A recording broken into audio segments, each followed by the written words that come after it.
Hello and welcome to Zero Pucks Given, the UK Ice Hockey Podcast.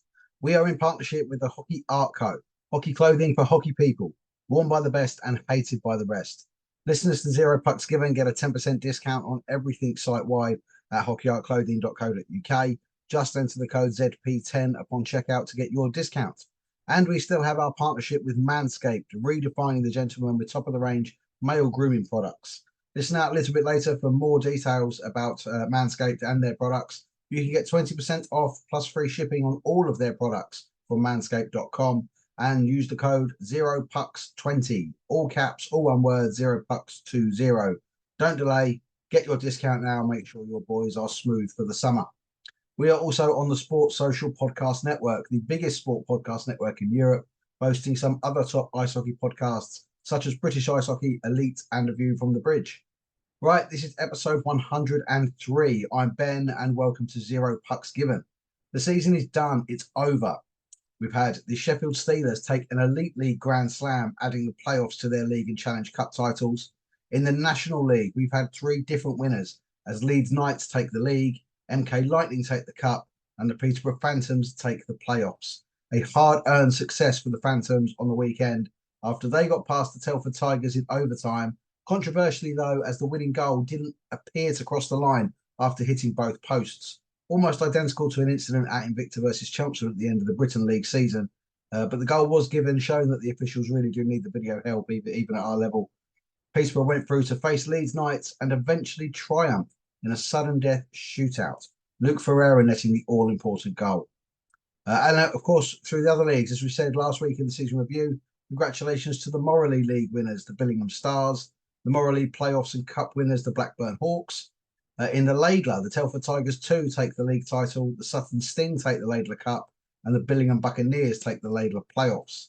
Into the South, and a massive congratulations to the Wilkinson League and Cup winners, Guildford Phoenix, and of course the Wilkinson playoff winners, the Basingstoke Buffalo.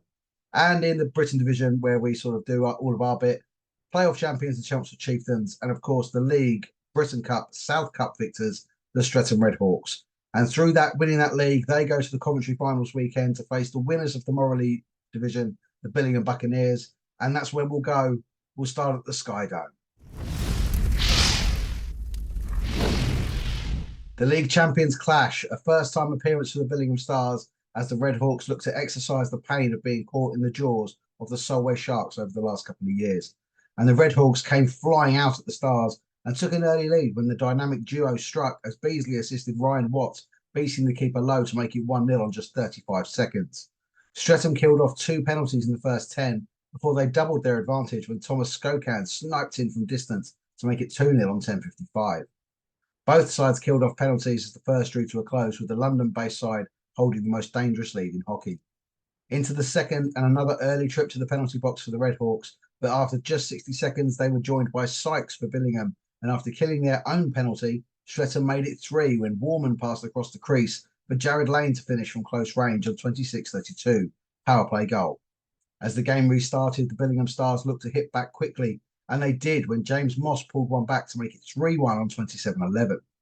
The comeback was halted when Billingham took a high sticks penalty on 27:25, but they managed to kill it off.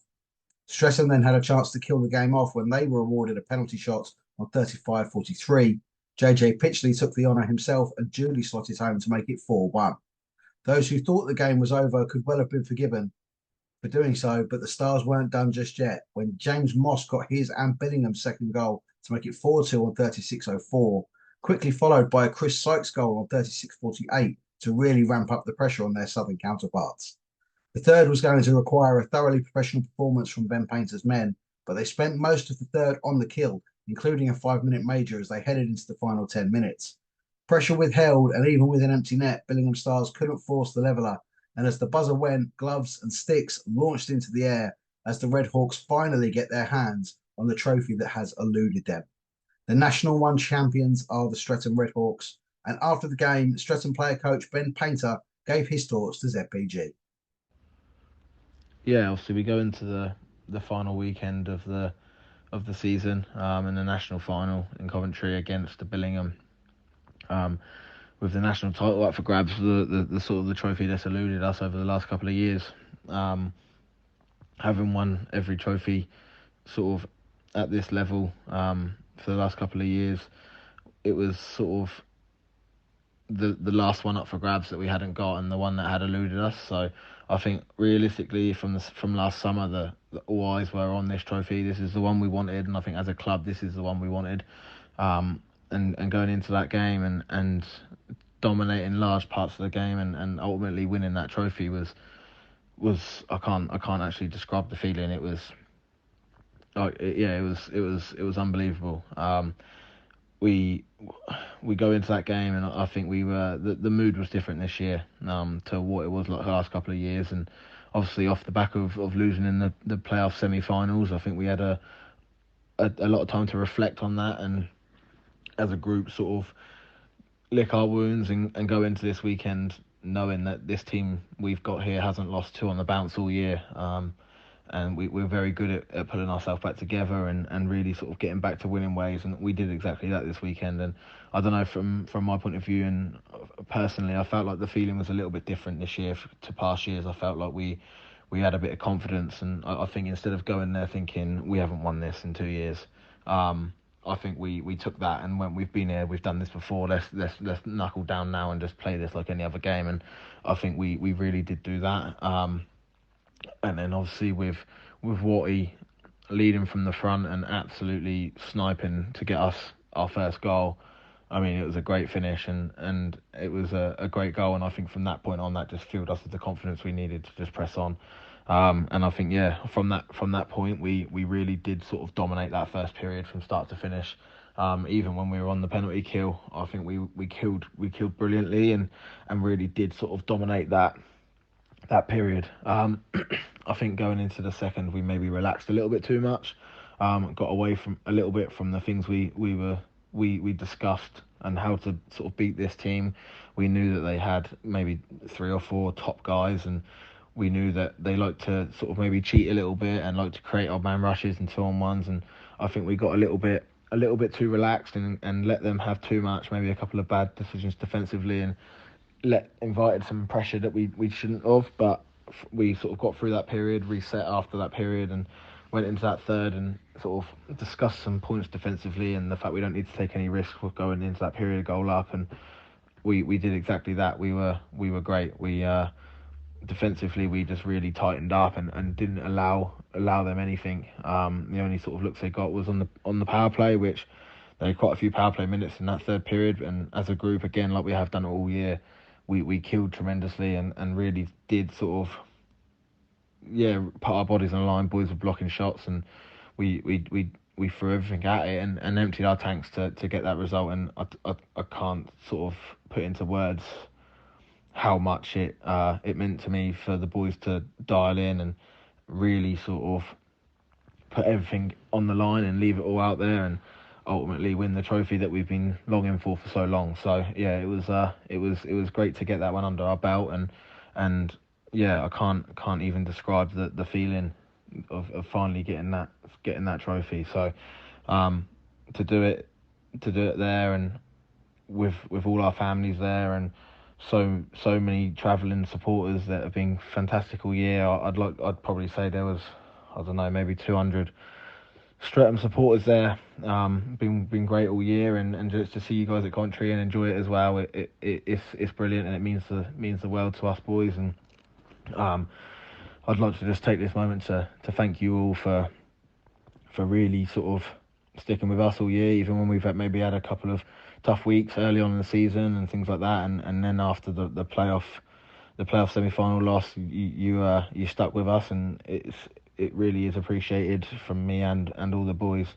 And then again, I want to say a thank you to everyone involved in the club, behind the scenes, all the way up from Graham and Dawn, who, in my opinion, are the sort of the best owners I've ever played for, and all the way down to, yeah, like I say, everyone that helps out behind the scenes, match nights, and everyone that helps us out every week, home and away games, and things like that. So it really is appreciated, and we really thank you for all your time and effort that you give us and support us. It really does make it Streatham a great place to play. And then yeah, just finally thank you to all the boys that have given up their time and their weekends and really sort of committed to the team all year. And it's a difficult place to play in Streatham at times because of the travel. Going into London can sometimes be a bit of a nightmare, but in reality, like we all play there because we love it, and we want a chance to win trophies, and we did just that this year, 4 out of 5 trophies. And yeah, I just want to thank the boys for really buying in and really buying in and sort of playing the way I wanted us to play. And I think we were definitely rewarded with 4 out of 5 trophies, and it was a brilliant season. So just want to thank you to the boys, and see you all next year. And after a stellar season, winning the league and 3 runners-up places, Billingham Stars coach Stephen Foster gave his thoughts to Zero Pucks Given. Hi, it's Stephen Foster here, head coach of the Billingham Stars, on the back of a disappointing result against a very good Streatham side, where we really ran them close. We started off a little slow, which is understandable, where the lads were up at 5 a.m, which they've never seen before, and we were missing 5 of our team, which was always going to make it a little bit difficult for us. But all the lads, we pulled a few lads up from the Buccaneers, and all of them played really well for us and did make a good account of themselves over the weekend. We had a couple of training sessions before, which I think really did show a little bit of our lack of sharpness early on. We battled back from 3-0 down to make it 4-3, but unfortunately it wasn't quite enough. Streatham were really experienced and showed early on that meant business, and obviously the 3-goal lead. But we did show some really good character. The lads battled all of the way, and I think we had a few opportunities to equalise that as well. Unfortunately, it wasn't enough. It's been a good year for us. You know, we've been building the last 3 to 4 years, and for us this year to win the league, then be runners-up in the Cup, the playoffs, and then the national final as well, I think has shown good progression for us and looks good for the future of us. What's also nice to see is that every player that we've had has contributed to us. I think there's only one game that we've played at full strength all season, but it's been a next man up mentality. And everybody who's stepped up haven't let us down, which is fantastic, and it shows the development of those players as they've come through. Teams had fantastic backroom staff as well, from Alan, Steve, Josh, Carol, making sure the lads have everything they need and everything's organised. Then you got our physio, Sadie. She's been patching the lads up and getting them back to full fitness as soon as possible. It's also been good working alongside my Wasps teammate Rob. We've worked well together, but both bring different opinions and ideas, which is always interesting at times. We managed to work together and help the team along. Rob's retiring after this season that we've just had there, and I wish him the best and hope he enjoys his retirement away from hockey. I think over the season this year we as a team we've been playing some good ice hockey as well. We've managed to move the puck very well, getting it forward a lot and creating a lot of opportunities. You know, we've had lines. We've juggled them a little bit recently, and with the injuries that we've had, but we've scored some big numbers this year, and a lot of games we were nines for quite a few games there in a row, and that shows that how well the work and moving forward, and we're getting a lot more deadly. Previous seasons we've probably had roughly similar opportunities, but we haven't managed to convert them. This year we've been moving the puck around really well, creating opportunities, creating odd man rushes, and the quality of our finishing has been very good, and that's our top line. They've scored a lot of goals there, but it's also been backed up by the other lines as well. And then sometimes they've had to play a certain role, which sometimes gets missed. They've maybe had to go up against top lines and make sure that other top lines weren't scoring, and that contribution has to also be recognised. It's not always just the goals; it's making sure that other teams don't get those quality opportunities that we were hoping to get at the other end. I think defensively we've been a lot more sound. Commitment by the forwards to get back to make sure that they defend and trying to defend in fives, and that's really helped us. We the shots that we've let up, a lot of them we're trying to make sure that they come from the outside, let the goalie see it. And that's really paid off. That's given the likes of Tom Brown, who's been great again in goal for us, as well as Mark's played quite a few games this year for us well to spread the load around, and Mark's not let us down neither. And we've had Jacob, who's come in for an odd game or two as well, and who again is developing very well as a goalie and has done well with the Buccaneers this year. So I think that's the kind of hockey we want to play. We want to make it exciting. I think even when we scored a few goals at home and ahead, still putting a good product on the ice, which the fans are appreciating, and it helps them cheer us on. Particularly when it's some of the games when they were a little bit tighter, that's helped us get over the line. So we can't thank everybody enough for the buy-in from the players, from the fans, and all the support we've had from the social media side, and that's been fantastic, and that's what we just want to keep doing moving forward. Big thank you to our supporters that have cheered us on every step of the way. Support's increased both at home, and never seen so many people supporting us away from home. Even on those horrible winter days, they've still been there cheering us on. They've helped us get over the line in some of the tough, tight games that we've had, and the lads genuinely want and put on a good show for them, reward them for their support, and obviously they can enjoy the success with us that we've had this year. Well, then, a question pondered by myself, Graham Hamilton, and Chris Beale. This year, anyway, hockey belongs to the South.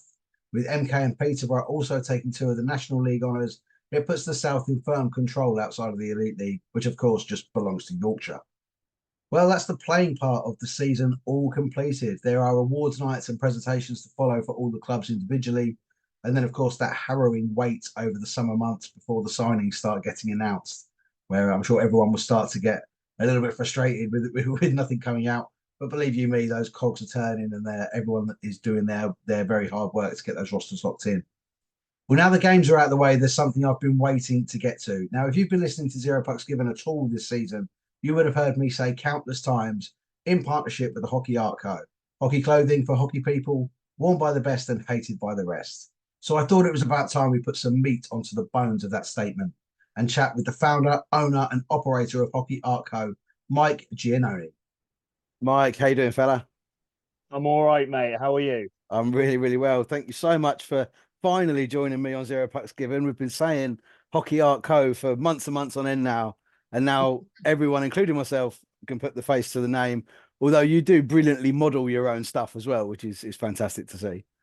Oh yes, mate, definitely. As we both are. We both are this evening. Yeah. We're both modelling. Get in. And to be fair, mate, I have to say a huge thank you for just taking us on and letting us, sponsor. I know it's the world of internet is so fast paced, and to keep sort of doing the likes, doing the shares, all that sort of thing, it eats up a day. But no, I have to thank you for getting us on board, mate. It's much appreciated, and I will be 100%. I'm going to send you some more stuff, mate. So.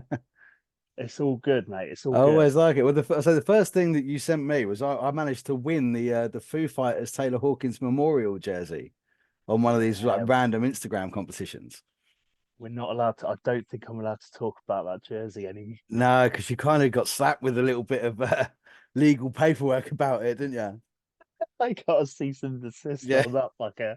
That was brilliant. I couldn't believe that. It was like kind of a rite of passage in it for any up and coming designer to get a nice little fucking slap on the wrist. So yeah, you got the first one, and that's all that matters. But it's I mean that in itself, because I take it you haven't had that from Metallica or Blink-182 or anything like that. No, and the best way I try to do it is just keep it off the radar. And I took them all off. Oh, what was it, about 6 months ago now?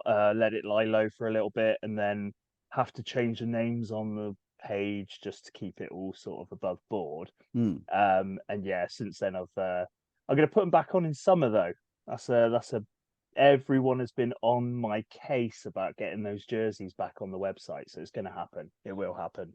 So where was like, because I mean, some of your stuff. I mean, one of the reasons, obviously, after we connected through that, and then I reached out to you about coming on board with the podcast because there's a few hockey sort of inspired clothing companies out there, but your stuff is it's almost like it's so niche. You can look at anything and you say that's Hockey Art Co. It's got a style. So where does that inspiration come from?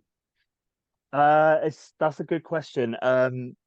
More recently, I've been honing in on just taking my style and working with it in the sense that images, pictures, and dropping the to make it more my own. Making things pop is bringing in the color aspect of the jerseys and taking away the background and going black and grey. I found that I'm from an art and design background. I went to college, studied it for 4 years, and things just look unbelievable when you drop something, fade it into a background, and then let something forward pop. So to bring that into the t-shirts, shit stands out. It stands out, and people take notice, and they go, "Fucking hell, that looks awesome." And that's, I think, one thing that I've ran away with this past 6 or 7 months, and just looking at the way you sort of visualize things from a distance, and you can identify, like you have done. You've gone, "Oh shit, that's a Hockey Art Co." As opposed to something from somebody else. So yeah, it's taken a lot of work, a lot of progress, a lot of looking at things from when I first started and going, "Oh shit, did I actually fucking do that?" First couple of months of my designs, my God, Ben, they were awful. They were absolutely awful. I look back on them now. It's much the same here. If I listen back to the first couple of episodes of this, I'm like, "Oh God, really? Did I do that? Did I do that?" You're just like, okay, how can I improve? And that's all I ever keep doing is just even looking back on last month's lot and just going, how can I make things better? What can I do to kind of do something different? And at the moment, I'm loving the the picture images, the stills of the games and stuff like that. And it does. I At my local rink, I've started to put some of the clothing into the little shop they got there, and 2 people have come away, and I've walked out of the rink on a Saturday afternoon, seen my stuff, and gone, "Fucking hell, someone's actually fucking buying it." Yeah. And I've walked into the shop and I've said to the guy, I said, "What do they think?" They loved it. It was the Bruins stuff, the show me love t-shirt, or show some love. And that one in particular, because of obviously the 2 goalies, the iconic moment, it's blown up and it's got done really well on the web page. So yeah, it's slow progress still. It is slow progress, but I'm still enjoying it. I'm still loving it. Yeah, I mean, for any startup of anything, especially any sort of digital media, is always a slow sort of progress build, and probably until you find that viral moment, and then it can kind of go. Which, I mean, ironically, could have been for you the negative thing of having the cease and desist from the Foo Fighters that could have actually got your name out there as well. Yeah, it's something that I tend to kind of shy away from, believe it or not. Like, even with all having to model my own stuff is one thing, and then to actually get something like that, and I think to myself, like, I'm a shy person, genuinely. Like, I tend to not sort of throw myself into it. And then to have stuff like that from like a big company, I look at the message and I fucking shit myself, and then I go, ah, fuck, I don't give a fuck. Oh, it's crazy, mate. It is crazy. Whirlwind. So, what is your local rink? Bristol. That's Bristol. Bristol. Used to be Swindon. Are you a Pitbulls guy then, or are you Wildcats? That's a funny thing. It's a good story. When I first started getting into the local scene, just post COVID, I was desperate to get my son onto the ice. He must have been 3, and we went to Swindon. And um, I'm not gonna trash talk anyone, but we didn't get on with anything there at Swindon. We went previously, me and my wife, we went to a few Boxing Day games, and then all of a sudden we were desperate to get him on the ice, desperate to get him to learn to skate. And there was nothing for him at Swindon. There was no program, there was no kind of incentive unless we weren't looking, I don't know. And so we took it over to Bristol, and since then, hello Pooch. Yeah, Hi. she's just going to go sit in the back there. Nice. And since then, we ended up staying in Bristol and been there ever since. And the people that we've met, the interactions we've been getting, the friendship groups we created, it's been phenomenal, mate. Unbelievable. So yeah, Pitbulls, I hate to say it, awful season. They've had a bad Awful. year, haven't they? I should have stuck with Swindon. For me, it's never been. I've never fully immersed myself in supporting either Wildcats or the Pitbulls, but I love going to the games. So that's kind of where I'm at with that. Yeah, it's kind of me and my daughter noticed starting to go to Chelmsford sort of just before COVID that it's, as you say, that family atmosphere there and the people that you meet. Like we're like first name terms with everyone that sits in our little block. Everyone, it's not allocated seating, but everyone knows where everyone's going to be sitting and that. And I think it's such a special sport like that. I don't think any other sport in the world is like that. 100%, mate.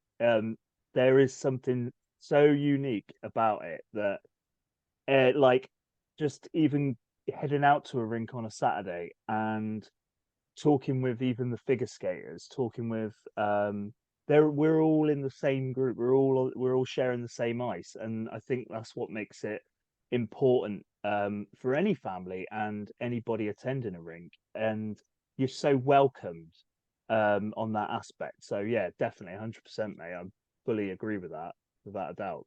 Mm. So going back to the brand, then, when did this idea spawn in your brain? Back in so lockdown happened, and I took a year out with the birth of my second son, and my wife she said to me that she's like, "You're looking bored, you need to start painting again." And I hadn't picked up a brush since I'd left college, so I then she got me a fucking A3 sketch pad, bunch of acrylic paints, and I started to paint the hockey players from Swindon. Um, they were my first lot, so I started doing the goalie was one. Then I did the Samboulas, Nell, and a few others, and then I started to branch out. Some guy who was on a Facebook page turned around and said, "Oh, can you do a Ken Danico for me?" Big Devils fan. And so I said, "Yeah, okay, I'll do that." And so it then went from there. Put those out onto the Facebook page. I said, "Oh, I've done a couple of prints, put them out, a couple of quid, see who wants them." Signed them. So whoever's got those, they're numbered from 1 to 10. And in about 20 years' time, if you still got them, and I'm fucking massive, they're going to be worth a mint, mate. Awesome. It went from that, and then all of a sudden, like, I don't know what the trigger was, but I come up with my very first logo was a bearded hockey guy, just a shadow outline with the eyebrows, identifiable with 2 not sticks, but they were paintbrushes in the background, and I whacked that on a t-shirt, and I turned around and I thought, I sold 10, literally 10 of those. I've still got one somewhere tucked away somewhere. I need to frame it at some point. And that was the very, very first Hockey Art Clothing um, logo that I did. And from that, I can't honestly remember what I did after that. I remember just literally running with it. And I thought to myself, because I'll tell you what had happened, mate, and this is where I'm going to go off on one now. So I was scouring the net. It was in the evening. I thought we're off to a game at some point at the weekend, and I thought I really want to go, but I don't want to wear my jersey. I want to wear something hockey related, like a t-shirt or something like that. So I looked on certain UK-based clothing companies, and then I looked across to the States, and I would always get my stuff from Violent Gents. The import prices were coming in, and they were astronomical. So that was another reason that sort of this light bulb moment switched off in my head, and I thought, you know what, I could do stuff like that. I've got a design background. I can start to maybe put some stuff together on, the computer and just run with it. Then realizing that obviously not many UK based companies were doing stuff that I liked. And I think that was what was the most important part. It was kind of taking design ideas from the guys out in California. And it was thinking to myself, there's nothing here in the UK that I can really get behind. Why don't I come up with something myself? And basically, that was the brainchild of it. And I just 2020, June 2020, the birth of it, mate. That was it. Wicked. I mean, do you get comments, obviously, if you go to the rink wearing your own stuff? Yeah, quite a few times, mate. Often asked, where did you get it from? And then I have to tell them. Then when I tell them, they message and go, I sat next to you at the game. You're the guy that owns it. I'm just like, yeah, that's me. You could.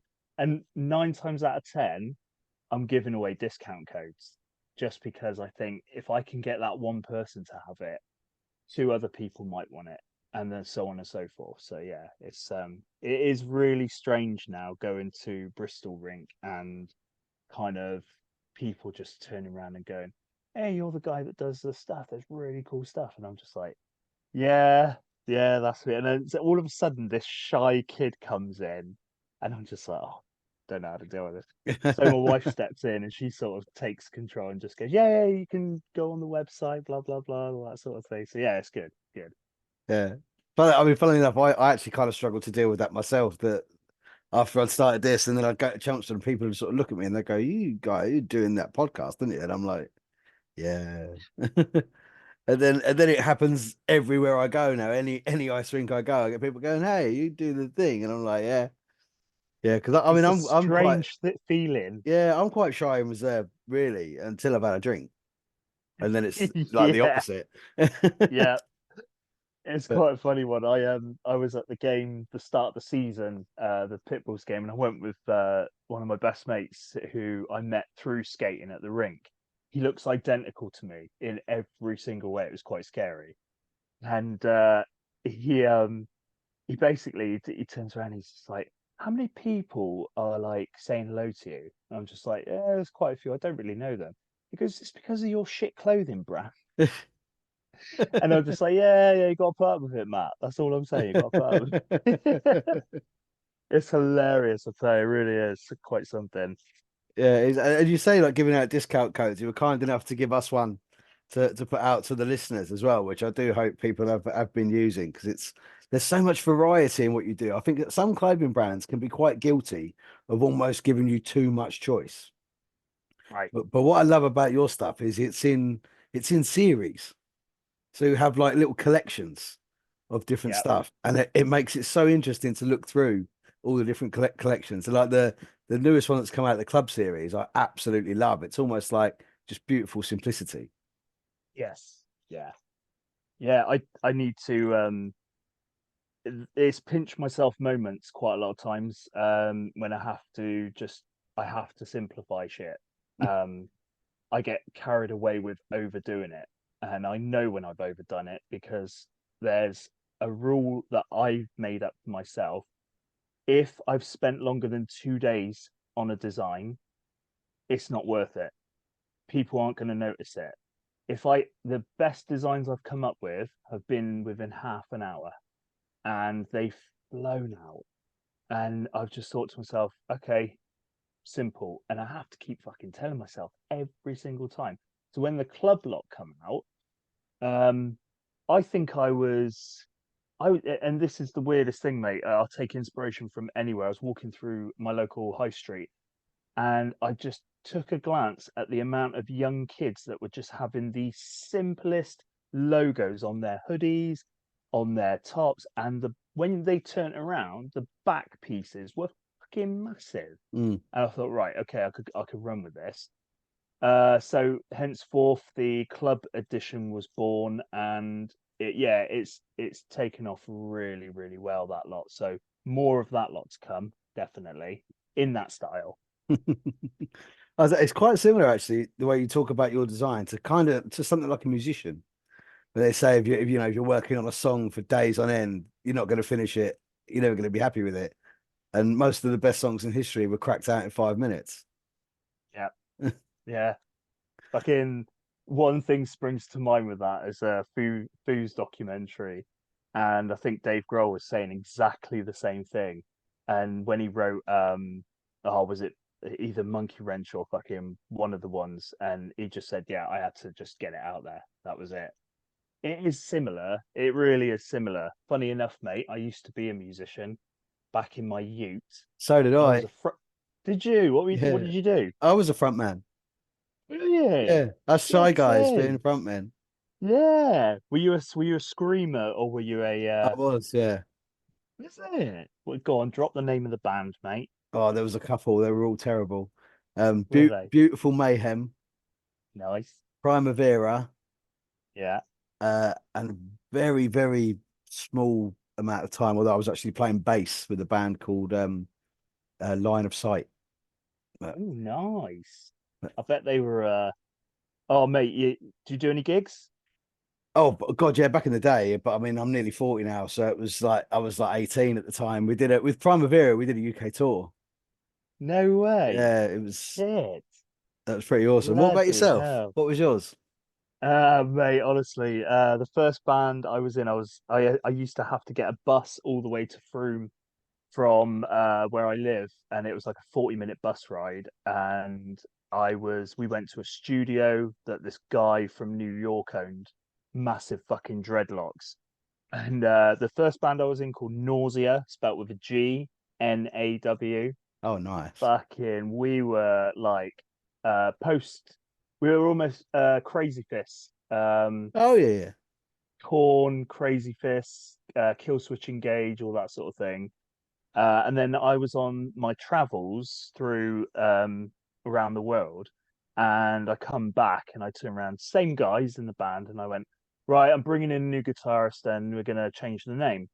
So I changed it to 0 Point. And again, it was kind of like Deftones, kind of all that sort of thing. Did a few gigs in Bath and Bristol, done a few Battle of the Bands, all that sort of shit.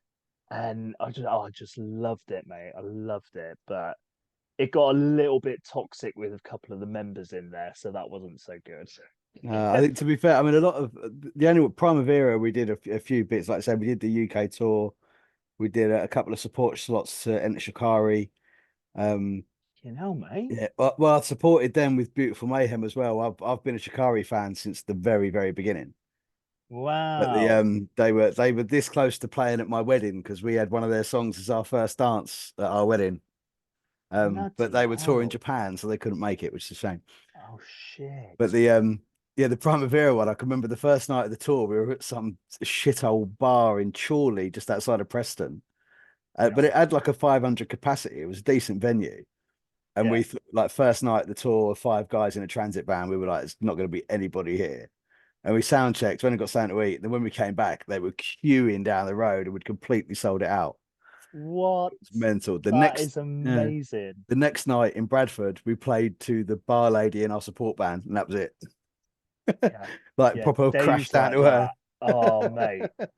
what, like, as a young kid, how do you deal with that kind of shit? Do you know what I mean? It's just so, like, you could be on a high 1 minute and the next week you go and play and it's like 2, 3 people.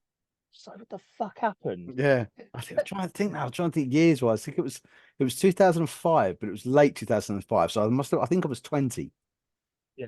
when we were doing that. I had like, long hair and everything like that, all clean shaven, very Nice. we were kind of like a Treyu Kill Switch Engage type, sort of Oh, post-hardcore awesome. screamo type stuff.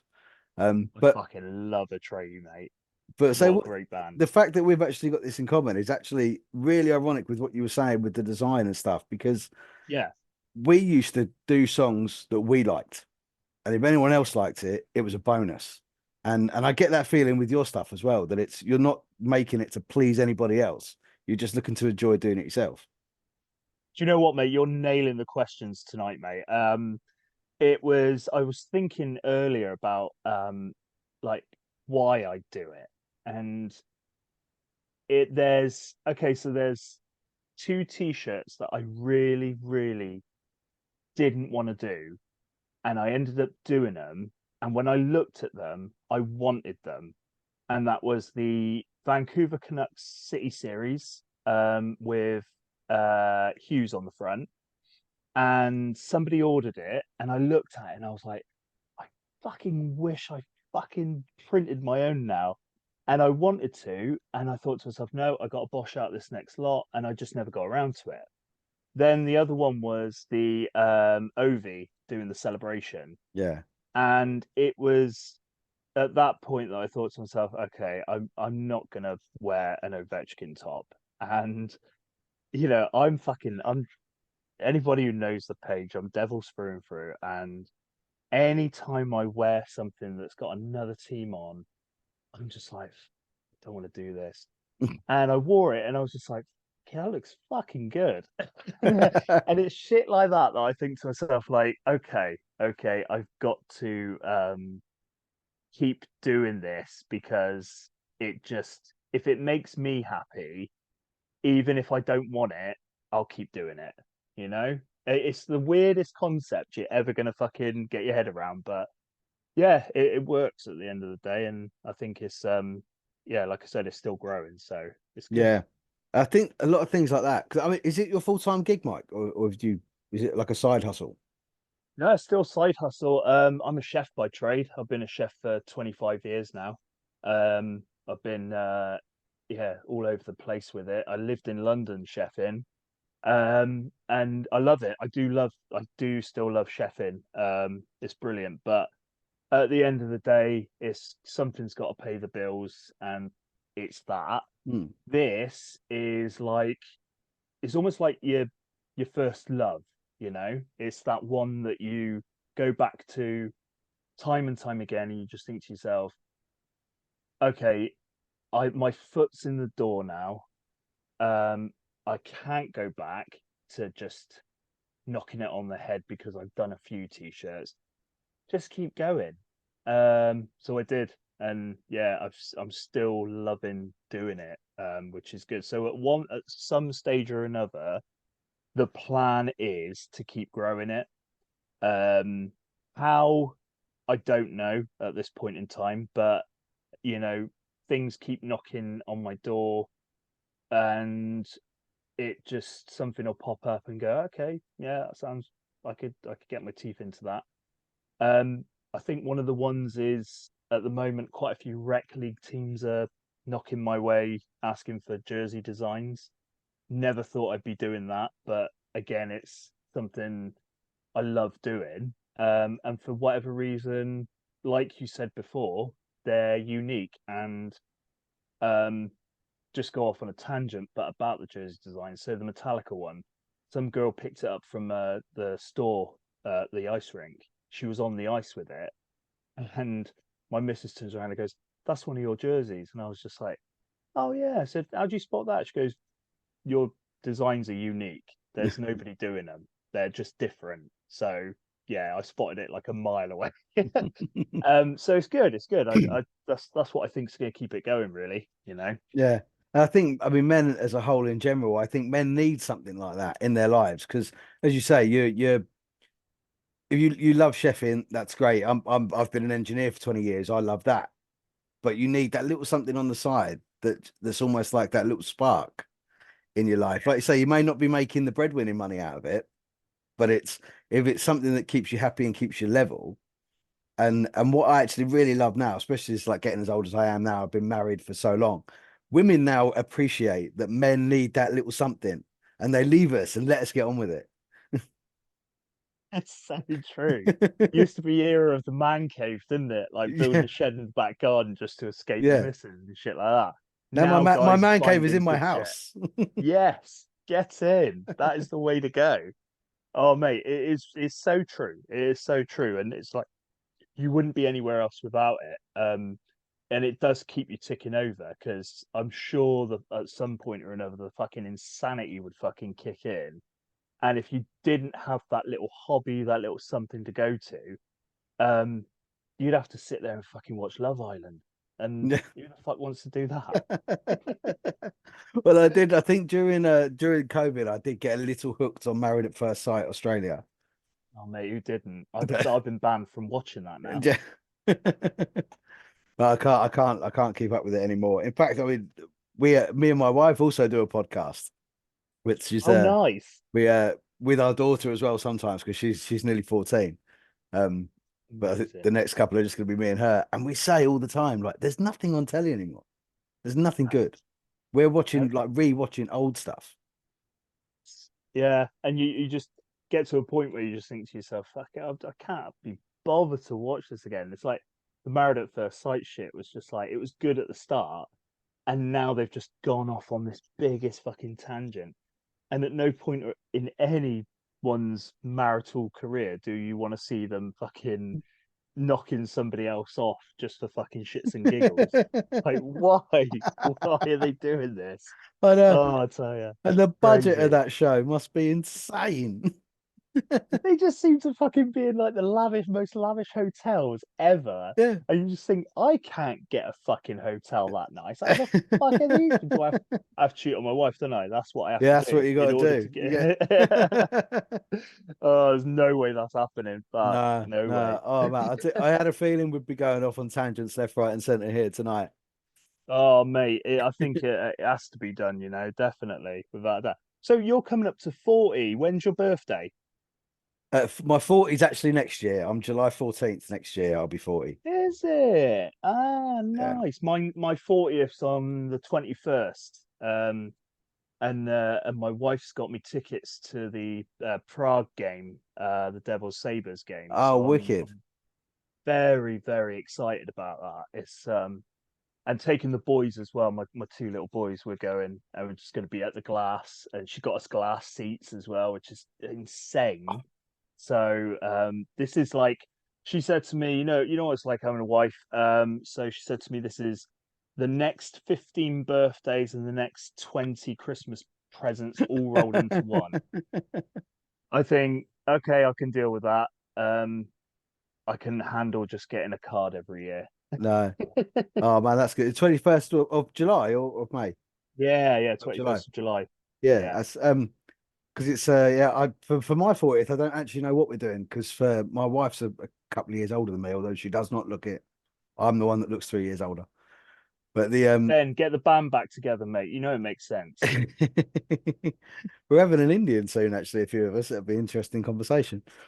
But Get the in. for her 40th, I took us to Amsterdam. Complete surprise. She had no idea whatsoever, and we just flew to Amsterdam for 3 or 4 days. So we had said about doing loads of couples going out on the Norfolk Broads together for my 40th. And then I said, actually, no, hang on. I surprised you. I want you to surprise me. But it won't be anything like that because unfortunately she has Reynards in her hands and her feet. So ice rink is just off limits. Oh wow. Um, Wow. Oh my God. so That is yes, but still you still got something to look forward to. And a nice little Norfolk Broads is sounds good. yeah. Sounds No, good. well, I say I don't think it's going to be that. I think we're going to save Nah. that for another time. But we'll. I know she's asking me where I've never been. Yeah. Caribbean. Yeah, no, yeah, I've never been there, never been there. I keep Yeah. on about taking her to Toronto because Toronto, I mean, people know I'm a Leafs fan. I'm wearing your Toronto t-shirt here. It's literally one of Yes. my favorite cities in the world, but I'd have to take her in the summer, and I'm not going out of hockey season. That's just pointless. No, no way. Do you skate yourself? Do you skate? Every now and again, I can just about hold my own, but I've got a nasty football knee injury, so I can't really do a great deal change direction or stopwise. Nice. Oh, mate, honestly, you need to get out there on the ODRs and get those legs pumping. They got some big backdrops to like Toronto on the open lakes and shit. So Yeah. that looks good, doesn't it? Yeah, it's insane. There's a Canadian lad playing at Chelmsford this year. And in the episode when he was on with me, I think it was episode 57, I think, or something like that. We actually spoke about him because he's from Calgary and he's got an ODR like literally behind his house in the middle of a mountain range. And I Wow. put the picture up like on the video as we were talking. Absolutely incredible. Oh my goodness. It's a bucket list, isn't it? One of those. Mm. Have you been to the Don't one come up around in often. Oxfordshire? No, no. I did hear about it. Somebody had told me about it, and there's also one in Scotland as well, isn't Oh, there? is there? There's one a Yes. little bit further over this way in Peterborough on the Fens. There's a guy that floods his field on purpose for it to freeze, and everyone goes down there and plays shinny. What? Oh, I gotta get out there. I gotta get out there. Yeah, the That sounds Oxfordshire one's good. probably closer to you. I know Darren Elliott from Oxford was telling me he took his boy down there and they played a bit of hockey on there. You have to drop me a message on those, and hopefully next year I'll be able to get the boys out there and get skating. That'd be Yeah. sweet. Well, I see you on the ice quite a lot with your boys. Are your boys looking to play? Yeah. This has been something that obviously like my wife has no say in the matter, and she loves. Um, they started out. I both took them on. So Vinny was 3. Lorenzo was 3, but he started on training blades, and I would say it probably stems back from the fact that when I grew up a single parent family, and I never had any sort of opportunities like that. And it was always get your raggy football and take it over and hit it against the wall. So from word go, I had said to my wife, I am desperate to get these boys skating. If it's something that I never did as a kid, I'd love it to happen to mine. And slow progression over the last 3 years, 4 years now. We've only just got Vinny into his first under 10s team, and they've both taken to it like a duck to water, and their skating ability is phenomenal. Like, just, I mean, I got to pat myself on the back because, someone's got to. um, they are just. Lorenzo is he's my youngest. He's 4, and he's just going to be one of those kids that just fucking gets away with murder. Um, I can't wait to see him when he's like 16, 17. He's just going to be a fucking powerhouse. And I show them quite a bit. I show Lorenzo on a Saturday morning when we're getting ready. I show him quite a few old videos on YouTube of the old school fighters. And that's all he wants to do is just fucking take people's heads off. And it's just like, it's good, but at the same time, I genuinely shit myself when I see him out there because I think, yeah, he's not going to be one to be trifled with. And you know what? I think it's got to come back at some point. This is another reason why I started the company was to. I love the fights in hockey. I absolutely love the fights. And if one of my little boys can do it, I'll be more than happy. I tell you. Yeah. Well, I mean, a couple of weeks ago, obviously, we had the before the playoffs started, we had the Hudson rivalry as the Devils and the Rangers just threw down at puck drop, which was just incredible to see, wasn't it? Oh, mate, something special. And I was gutted. I missed that one, but I woke up the next day to must have been Sportsnet. Every single broadcast company you could think of was on it, and the penalty box was every single one of the Devils players in the penalty box. Matt Rempe just firing that crowd up like it was supposed to happen. It had to happen. There was no two beans about it. He fucked over Jonas Siegenthaler the previous meeting. We brought in McDermott from Avs to purposefully kick his fucking ass. They went at it. He stopped. That was, I think, the Siegenthaler when he fucking got elbowed. So he wouldn't go for a fucking fight with him on that game. The following game after that, everyone's just going, right, this is going to happen. This is going to happen.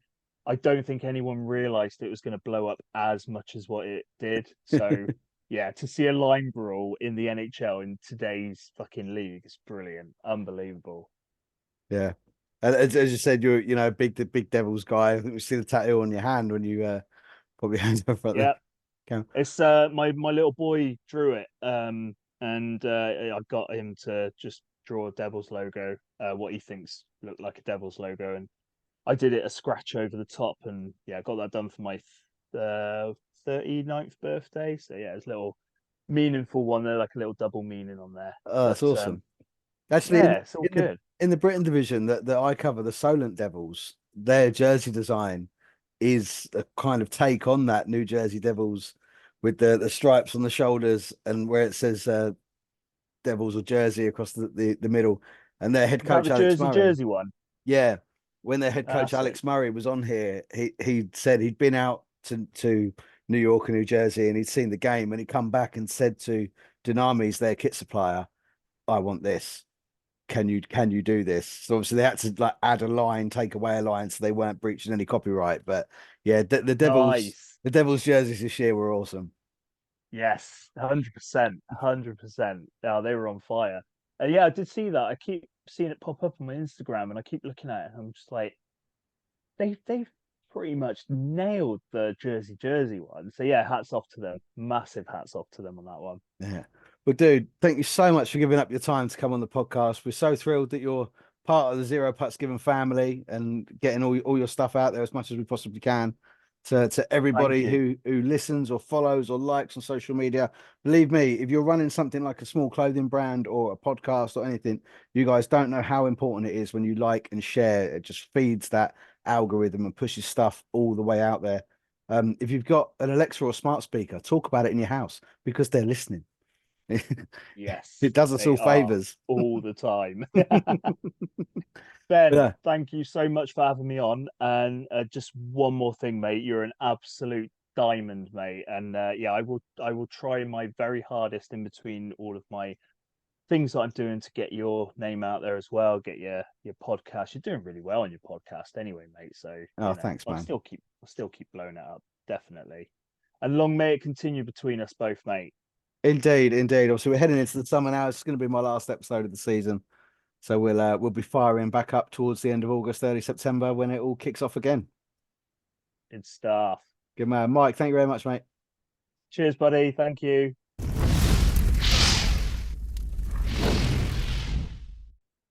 A massive thank you to Mike for that chat and for being part of the ZPG family and continuing to be for next season as well. That's episode 103 in the bank. That's season 2 in the bank. A massive thank you again to you all for listening and or watching.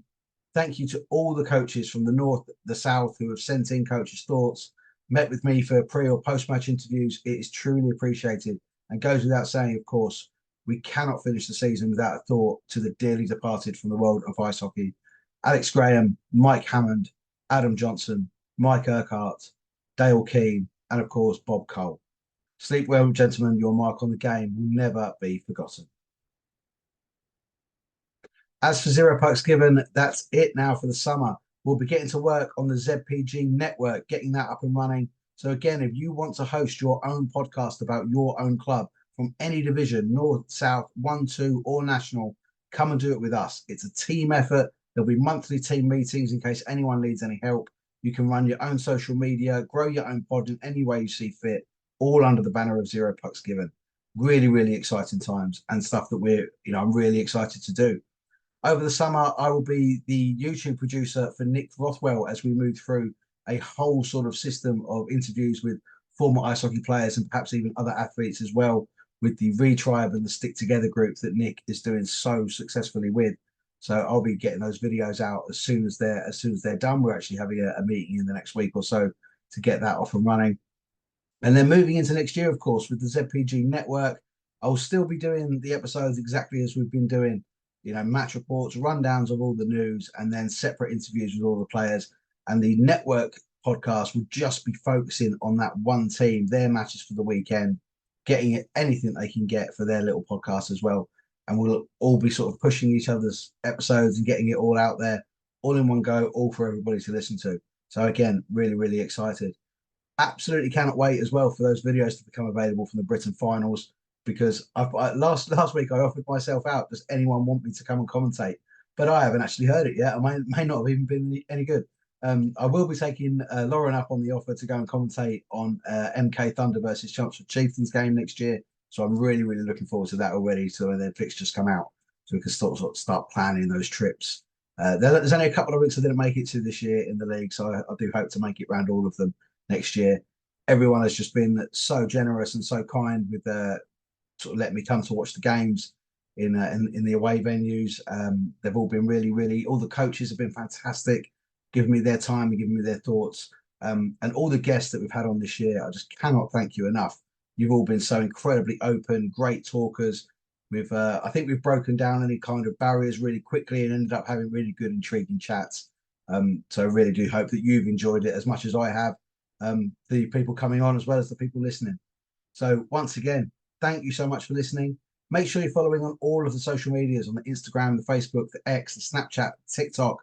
Subscribe on Apple Podcasts, Spotify, and YouTube so that you do not miss a thing. Over the summer, we're probably posting sort of once or twice a week, just with little teasers from last year's guests. So if you've missed an episode, or perhaps a player that you really like that you didn't realise had been on, we're putting them out sort of weekly just so that you can catch up on everything that's gone on in season 2 of ZPG. Thank you again for listening. I'll see you next year.